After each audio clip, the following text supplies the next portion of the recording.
It happened on a quiet Sunday morning in Maple Ridge, the kind of neighborhood where lawns are trimmed to perfection and gossip travels faster than mail. I had just brewed a cup of coffee when I heard the door creak open. No knock. No bell. Just the sound of my front door swinging wide. A woman in a floral blouse and clipboard stood in my living room like she owned the place.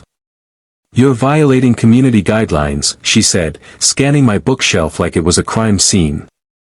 Her name tag read Linda, HOA president. For a moment, I was too stunned to speak. This was my first week back home after 6 months overseas, serving undercover with a joint law enforcement task force.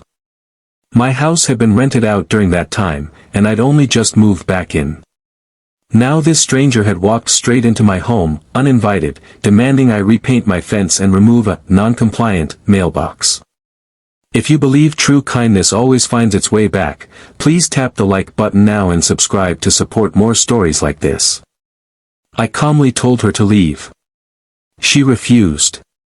Instead, she lectured me about community standards and how new residents must learn respect. The irony was almost comical. She had broken more laws in 60 seconds than I'd seen in some of my operations abroad.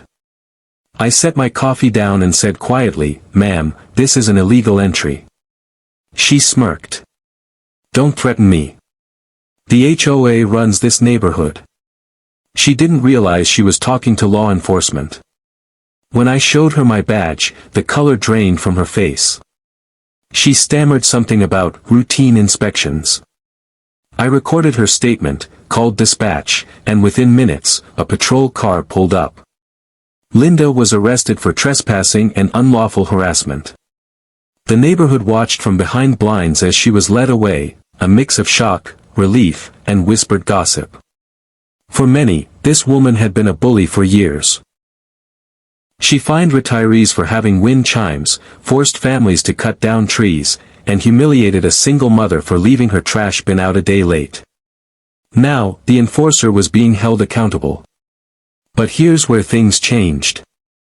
A week later, I received a letter, hand-delivered, shaky handwriting on the envelope. It was from Linda. She apologized for everything. She admitted she'd been struggling since her husband passed away 2 years earlier. "I thought controlling the HOA was the only thing keeping my life together," she wrote. "Losing that control terrified me. I didn't expect to feel anything but anger." Yet something in her words hit me, that deep, quiet loneliness that hides behind pride. I'd seen that before, overseas and back home. People hurting others just to feel a little less invisible themselves. So, I made a decision that shocked even me. Instead of pressing charges, I reached out.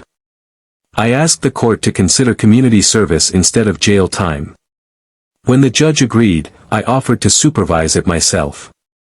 Linda looked confused when I showed up at the community center with paint cans and a smile. "We're repainting the Veterans Memorial," I said.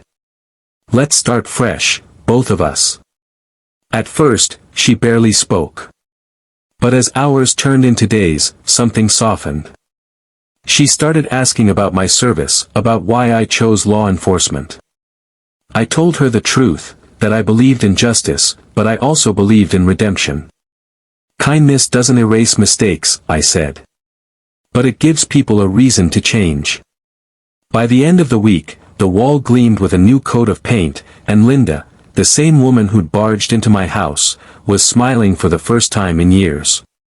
She even brought cookies for the volunteers.